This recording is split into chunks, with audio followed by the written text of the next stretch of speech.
Hey, what is up guys? DRC3 here, back with another My Hero Ultra Impact video, and today we finally have confirmation of the global 1-year anniversary, and I have a little bit more news on it for you guys here at the end of the video, so make sure you stick around until the end. As of right now, as of today, they have added these things into the game. That would be your VE Tower memory, so hopefully you guys have saved up enough medals for that, and your USJ memory. Hopefully you've saved up enough medals for that. These are free to play UR memories, so make sure you guys are claiming these whenever you can.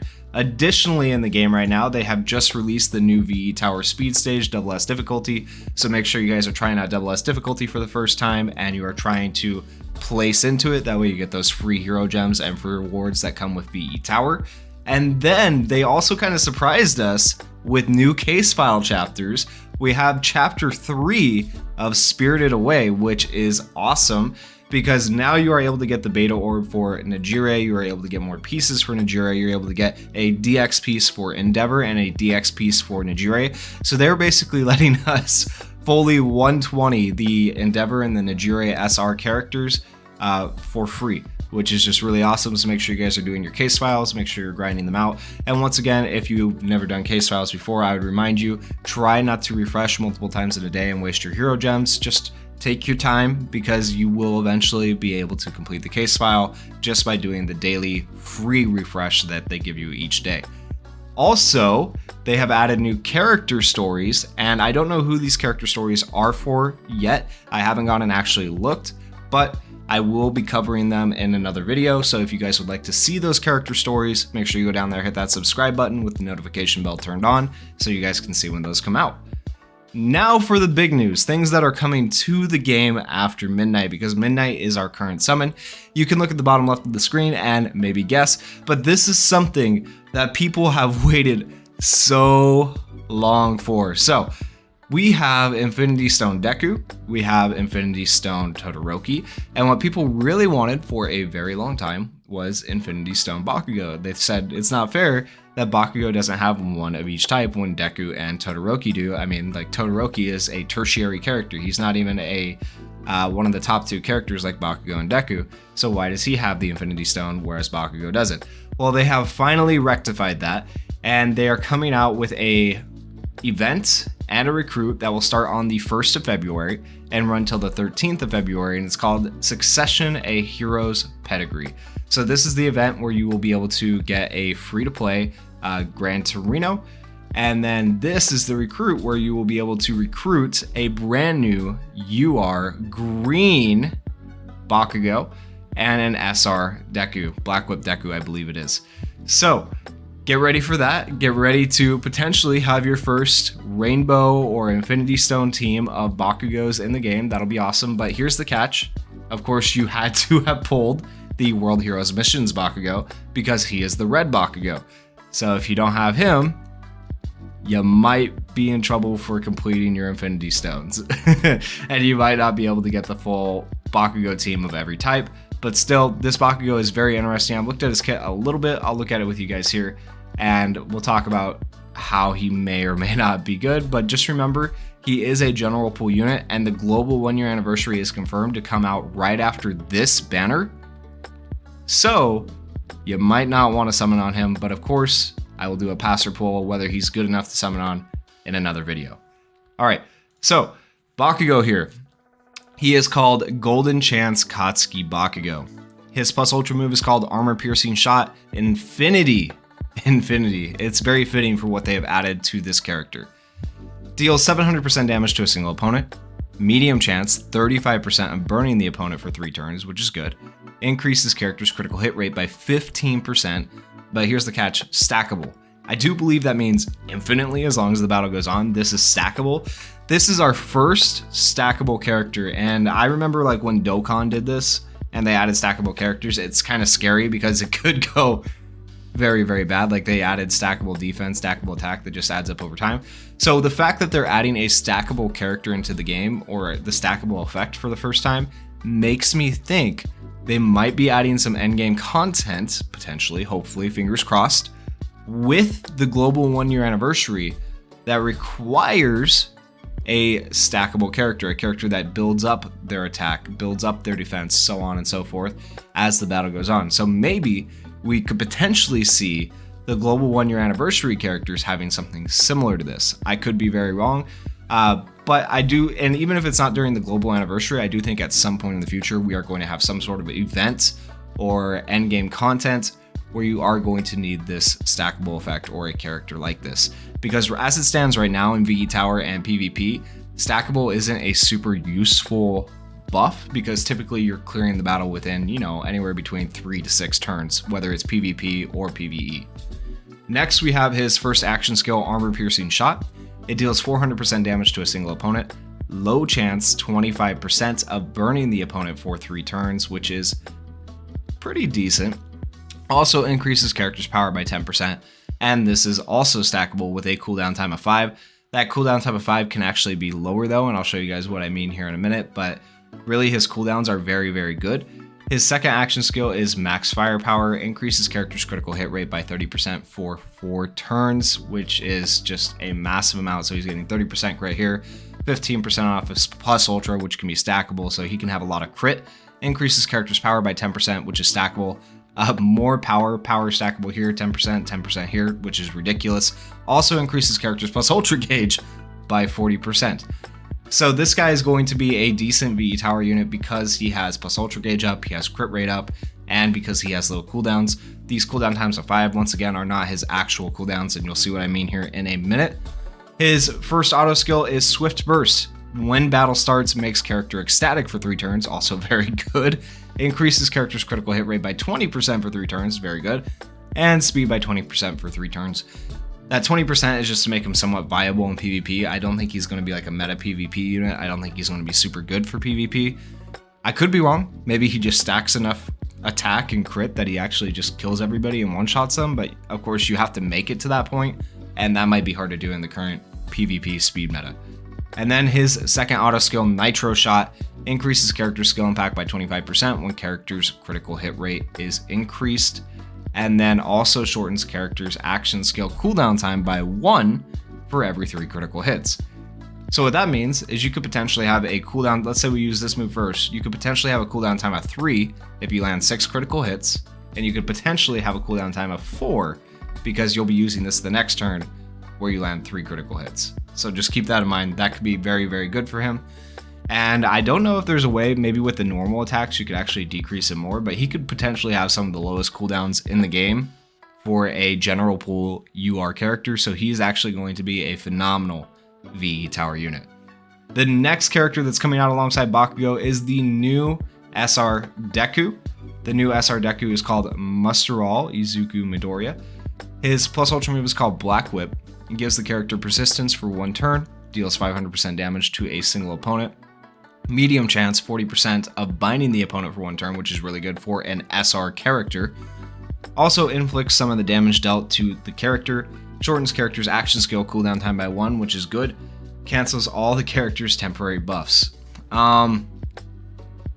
I don't know if that's good because it makes it sound like I'm pretty sure he cancels all of his own temporary buffs when he does this, which is kind of typically a bad thing. So we'll have to see. His first action skill is called Self-Sacrifice. It increases character's max HP by 35% for 3 turns, increases his skill impact by 40% for 3 turns, increases his plus ultra gauge by 35%. Also gives the character the ability to make a last stand 4 times. Holy crap, 4 times? That is a lot. But he has a cooldown time of 7. That is a massive cooldown. His second action skill is called Detroit Smash. It deals 475% damage to a single opponent, increases character skill impact by 30% when power is increased. Also inflicts some of the damage dealt to characters. So yeah, this guy hurts himself. Love it when that is part of it. So far he hurts himself and he removes his own temporary buffs. Yeah. Everything else in this kit is really crazy, but like they've compensated for how crazy they made it for an SR character by being like, yeah, but he's going to hurt himself and he's going to remove his buffs. So we'll see if the benefits outweigh the harm or the harm outweighs the benefits. We'll see. His first auto skill is called I'll Save You. It increases character's defense by 15% for 3 turns when the battle starts. Causes character to bleed. Okay. Also gives character the ability to make a last stand one time every time HP falls below 5%. So he gets another last stand, so 5 last stands. Awesome. His second auto skill is called the Man Who Overcame. Gives character resilience, which means they get more power as their health decreases. Increases character's power by 15% when making a last stand. Shortens character's action skill cooldown time by 1 when used in a successfully executed skill chain. Okay, that's good. That makes his character much better. Also decreases character's defense by 15% for 3 turns when battle starts. Okay, so he decreases his own defense. He removes his own buffs. Oh man, he makes himself bleed. Like, this guy really has a lot of downsides to him. I hope those downsides don't outweigh his usefulness. But basically, each time you do an action skill, you're reducing your action skill cooldown time by 1. So say we use this one first, it can become a cooldown time of 5, and then we use this one, it becomes a cooldown time of 5 as well. So he technically can have a 5/5 cooldown, which still technically isn't fantastic for VE Tower. And when we look at SR characters, typically we're looking at whether they can be useful for VE Tower. So this guy will be interesting. I'll give you guys my full opinion of his full kit and breakdown in the next video when we talk about the pass or pull. But yeah, let's just say he looks very interesting so far. Here are his arts, of course. You have the Black Whip art for potentially looking better than the original UR Black Whip Deku, which is really sad. But they have killed it on the art here. The art actually looks pretty dang good. And then I'll show you guys the Bakugo art too. Here is the UR Bakugo. UR Bakugo, I feel like isn't anything super special for the art this time around, which is unusual. Usually the art team is like killing it, whereas the effects team is kind of like, I don't know what they're doing sometimes. But this time I feel like the effects on Bakugo are very interesting. I think it's a cool new unit, something new to the game that could go very like good or very bad. Stackable is an interesting thing to bring into the game, very dangerous. But the art right here, just very general, very normal. And that is probably because they are gearing up for the global 1-year anniversary. So keep that in mind. All right, now for the free-to-play events character, we have the new Don't Trample Gran Torino. This is our 3rd Gran Torino in game, and guess what? It is another SR. We still have not gotten a UR Gran Torino. I guess he's just not worthy of it, apparently. The old man out there fighting against Shigaraki does not deserve a UR. Anyways, his plus ultra move is called Jet Speed. It deals 500% damage to a single opponent, increases character skill impact by 30% when evading, also gives character the ability to evade 3 times. That's sick. Evasion 3 times is a little OP. I don't think there's any character that actually just gives themselves evasion for 3 stacks. That's pretty good. His first action skill is called Mountain Jet, deals 300% damage to a single opponent, increases character skill impact by 30% when evading, also increases skill impact by 20% when character speed is increased, which is easy enough to do, at a 4-turn cooldown, which is pretty decent. His second action skill is called Emergency Evasion, increases character's power by 25% for 3 turns, increases character speed by 35% for 3 turns. Character's critical hit rate decreases by 20% for 3 turns. That's not great. Also gives character the ability to evade 1 time when used in a successfully executed skill chain, up to 3 times depending on the number of successfully executed skill chains. Very interesting character so far. I have some opinions about him. Of course, you know, check out the pass or pull video. I'll let you guys know what I think. His first auto skill is Oblivious Hero. When battle starts, increases speed of all allies by 25% for 3 turns and decreases character's critical hit rate by another 20% for 3 turns. Also increases character's power by 5% when a critical hit is not made. Oh, that's okay. Up to 20 times when character's critical hit rate is decreased for his next auto skill, Superior Technology, increases character's power by 30% and speed by 25%. Also gives character the ability to use 2 normal attacks when evading. Okay. Yeah, I'm not even gonna say anything about this one. It'll be interesting, okay? And then we have the arts here. It just looks, once again, I'm not super impressed with this art. It looks very normal to me. There is a little bit more detail in the Unawakened art, actually, showing that he is kind of tattered and beat up, which I appreciate. But this art right here, like, yeah, it's just okay. Next, we have the Summonable UR Memory. I really like this art. I like that they've brought it out. Very, very cool. A hero I look up to. Makes character ecstatic for 3 turns when battle starts. Okay, good so far. increases character skill impact by 40% if there are any heroes on the team, and it doesn't say pro hero, so any heroes, that's very good. Also increases character skill impact by 25% if All Might is on the team. There's a stipulation that's not super useful, and then of course skill impact is always great, increasing it by 40%, but there's no crit rate or anything on here, but there is the plus ultra up. Overall, I would say this is a somewhat mid-memory. It'll be decent, you know, if you happen to pull it, but it's not like a must-pull memory like the badminton tournament was during the new year. So yeah, good art, really amazing art. They killed it on this art. Like, this art looks amazing. The memory itself, kind of subpar. Then we have the new SR memory Power, and this art looks actually amazing. Look at Najire, man. She looks so beat up. Like, they put some detail into that. It's actually crazy. All right, Power gives character the ability to evade 2 times after receiving an attack from villains up to 3 times. Once per battle, regenerates character's HP by 20% for 3 turns when HP is below 50%. As far as usefulness, don't know.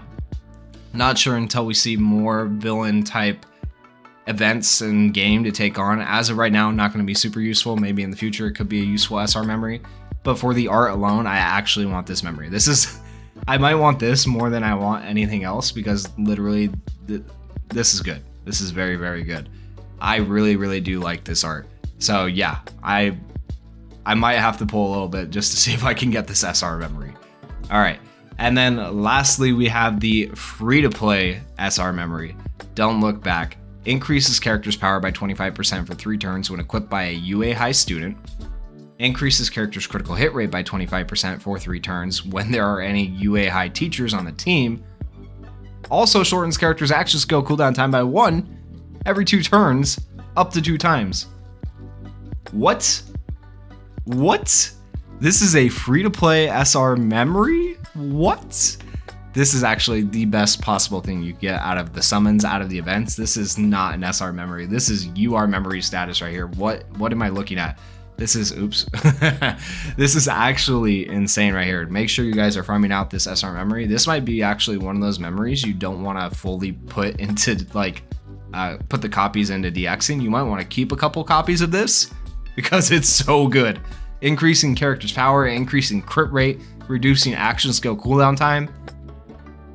What were they thinking? It's so good for a free-to-play memory. So make sure, I would almost recommend holding on to a few copies of this. Like, it's actually really good. So that's surprising to say the least. Then we also have some login bonuses coming up for the weekend. Shout out to Hydros for all this information in the data mine. You can see his stuff right here for the Twitter and whatnot. And we have a day 1 for stamina, we have day 2 for gems, and day 3 for gems, and it's probably just going to be the same thing over and over again for all of these weekends. You can see the dates below. Pause the video if you need. And then lastly, the end of the video, I promised you guys news on the global 1-year anniversary. Here it is. Global version 1st anniversary countdown login bonus. We have a day 1 through day 7. And this is going to run from the 1st of February until the 15th of February, when presumably on the 15th of February, we will be getting the global 1-year anniversary.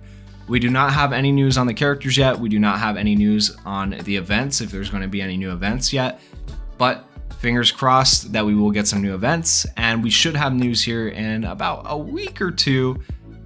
Just before the anniversary happens, and I'll let you guys know what we can expect. If you guys enjoyed the video, please go down there, hit that like button, hit that subscribe button, and leave me some comments about what you think about all this news. Thank you guys for watching. Peace.